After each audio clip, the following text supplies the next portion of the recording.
The summer of 1999 was supposed to strengthen their faith. 7 teenagers from Denver drove into the Colorado mountains for a special youth retreat, handpicked by their beloved pastor for advanced spiritual training. 25 years later, when excavators broke through a hidden concrete wall beneath the old camp, they found evidence that God had nothing to do with what happened at Camp Revelation. July 18, 1999, Pine Valley, Colorado. The white church van pulled away from Cornerstone Baptist at 6 a.m. 7 teenagers pressed against the windows, waving to parents who'd wake up every morning for the next 25 years, wondering if they should have said no. Michael Garrett, 32, youth pastor for 6 years, drove with the practiced ease of someone who'd made this trip dozens of times. Clean-shaven, polo shirt with the church logo, the kind of smile that made parents trust and kids listen. The chosen 7 were the devoted ones. Rachel Morrison, 14, who'd memorized more Bible verses than kids twice her age. Tyler Banks, 13, altar boy, perfect attendance. Sarah and Samuel Chen, 12-year-old twins, their parents' pride. Marcus Jefferson, 14, planned to be a missionary. Katie Walsh, 11, youngest but most eager. And David Martinez, 13, who'd been baptized just 3 months earlier, still glowing with new faith. Camp Revelation sat 40 miles into the Rockies, a collection of wooden cabins around a central lodge owned by the church since 1982. The regular summer camp had ended a week earlier. 60 kids, counselors, standard program. But Garrett had introduced something new that year, an advanced retreat for the most promising youth, deeper study, intensive prayer, preparation for leadership. Parents had competed to get their children selected. These 7 had won. The last confirmed contact was July 20th, when Garrett called the church office from the camp's landline, spoke to the secretary, Margaret Bowman, for 3 minutes. "Kids are doing great, really connecting with the Lord. We'll see you Saturday." Normal conversation, nothing alarming. Margaret would replay those 3 minutes in her head for decades, searching for something she'd missed, some hint that Saturday would never come. July 24th, the expected return date. Parents waited in the church parking lot. 4 p.m. became 5 p.m., then 6 p.m. At 7 p.m., church leadership called the sheriff. Deputies drove to Camp Revelation through the night, found it empty. Beds made, dishes clean, no signs of struggle. The van was gone. Garrett's personal effects remained in his cabin. 7 Bibles sat open on the dining hall table, all turned to Matthew 19:14. "Let the little children come to me." The search began at dawn. Helicopters, dogs, volunteers walking grid patterns through wilderness. The theory emerged quickly. Accident on mountain roads. The route back had 17 sharp turns, 3 bridge crossings, multiple spots where a van could plunge into ravines so deep and overgrown that wreckage might never be found. After 2 weeks, they found what seemed like confirmation. Van paint scraped on a guardrail at Devil's Curve, overlooking a 1,000-foot drop into dense forest. Rappelling teams descended but found nothing. The county brought in specialized equipment, sonar, metal detectors, still nothing. But the paint matched, the physics worked, the explanation satisfied most. 7 children and their pastor had died in a tragic accident, bodies and vehicles swallowed by the Colorado wilderness. The church held a memorial service. Empty coffins were buried. Parents grieved children they'd never properly bury. But here's what nobody knew for 25 years. Michael Garrett had been building something beneath Camp Revelation since 1997. Using church maintenance funds, volunteer labor, and careful misdirection, he'd excavated and reinforced a complex of underground rooms beneath the dining hall. Concrete walls, ventilation systems, stockpiled supplies. He'd called it the sanctuary, told the few who knew about it that it was a storm shelter, emergency preparation, wise stewardship. The real purpose was darker. Garrett believed mainstream Christianity had been corrupted, that true faith required separation from the fallen world. He'd been influenced by extremist literature, obscure interpretations, the kind of theology that twisted Scripture into justification for anything. He'd decided to save these 7 children from what he saw as a doomed society, to create a pure community that would emerge when God cleansed the earth. October 2024. Pine Valley Development Group bought the abandoned camp property, planning luxury vacation homes. The demolition crew started with the dining hall, the largest structure. When the excavator hit unexpected concrete 20 feet down, they assumed it was an old foundation. But the concrete was newer, poured in layers, professionally done. They broke through and found a metal door, locked from the outside. Behind it was Garrett's sanctuary.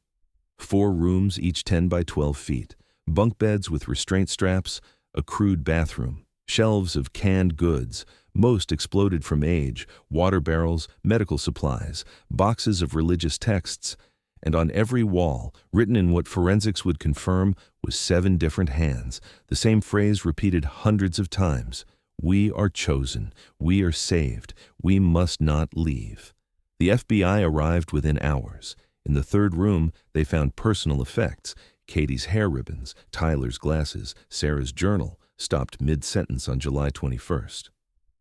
"Pastor says our parents won't understand yet. We have to wait here until the world is ready for our message. I miss Mom, but Pastor says missing is just earth weakness and we're above earth now. Samuel won't stop crying." And the 4th room contained something worse: 7 VHS tapes labeled Purification Sessions 1 to 7. The FBI won't release the full contents, but court documents describe systematic psychological manipulation disguised as religious instruction and graduated isolation techniques designed to break familial bonds. Garrett appeared in all 7 tapes, calm, paternal, explaining why God had chosen these children to be separated from their sinful families, to be made pure, to be prepared. But no bodies, no remains, no evidence of 7 children dying in that underground complex, which meant either they'd been moved or they'd left alive. The break came from facial recognition technology. A security camera in Bozeman, Montana had captured a man matching Garrett's aged appearance at a gas station in March 2024. He was older, bearded, heavier, but the bone structure matched. He'd paid cash for gas and groceries, driven away in a pickup registered to Matthew Paulson, address listed as a rural property 60 miles north. The FBI surrounded the property at dawn on November 3, 2024. It was another compound, more sophisticated than Camp Revelation: solar panels, satellite internet, gardens, livestock, and a white church van, different plates but the same model, parked behind the main building. Garrett was sitting at a kitchen table reading a Bible when they breached. He didn't resist, didn't speak, just smiled and said, "You're too late for some, too early for others." The property search revealed 3 additional underground chambers. In them, investigators found evidence of continued activity: recent food waste, functioning utilities, makeshift classrooms with lesson plans dated as recently as October 2024. But again, no children, no teenagers, no bodies, until they found the cemetery. A quarter-mile into the woods, marked with wooden crosses, no names, just dates, 4 graves. The remains were sent for DNA testing, but dental records confirmed the worst: Marcus Jefferson, Sarah Chen, Samuel Chen, and Katie Walsh. Cause of death varied: malnutrition for Marcus, pneumonia for Sarah, blunt force trauma for Samuel. Garrett's journal would later reveal the boy had tried to escape. Katie had died from what appeared to be untreated appendicitis, but 3 were still missing: Rachel Morrison, Tyler Banks, and David Martinez. Garrett refused to speak without his disciples present. It took investigators 17 days to understand what he meant. They found them in Sheridan, Wyoming, living in a house purchased under the name the Revelation Family Trust. Rachel, now 39, going by the name Mary Shepard. Tyler, 38, called himself Paul Shepard. David, 38, known as Peter Shepard. They were married, Rachel to both men in their twisted interpretation of biblical marriage. They had 11 children between them, homeschooled, no birth certificates, no social security numbers. When FBI agents arrived, the 3 adults formed a human wall protecting the children. Rachel spoke for them. "We are not missing. We are not victims. We were saved by Father Michael from a world of sin. These are our children, raised in truth. You are the danger we've protected them from." The psychological evaluation was devastating.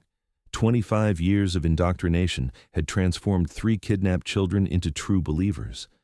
They genuinely believed their biological parents were agents of Satan. They believed Garrett had saved them from damnation. They believed the 4 who died had been called home early as martyrs. They wanted Garrett released, wanted to return to him, wanted to continue what they called their ministry. The 11 children were placed in protective custody. The youngest was 2, the oldest 15. None had ever seen a doctor, attended school, or existed in any government database.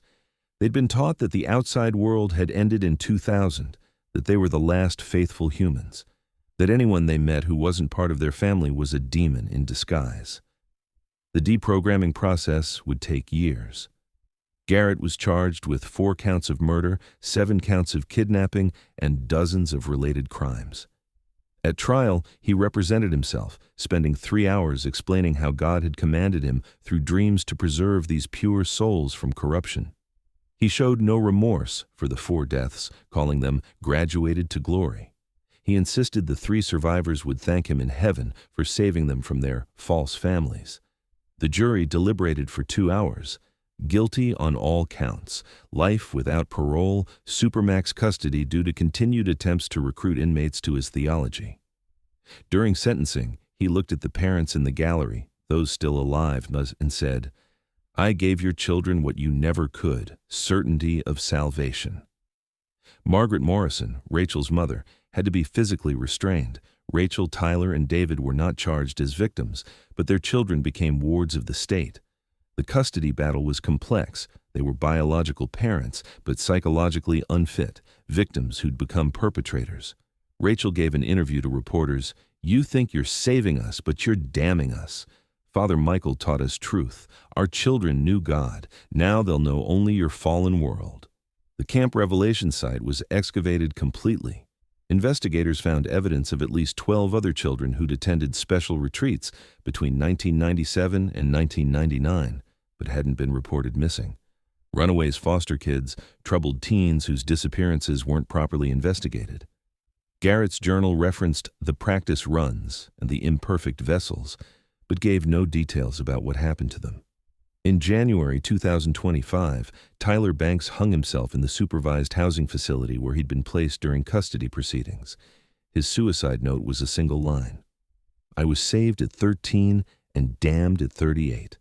David Martinez disappeared 2 weeks later, leaving his court-mandated ankle monitor cut on his bed. He hasn't been found."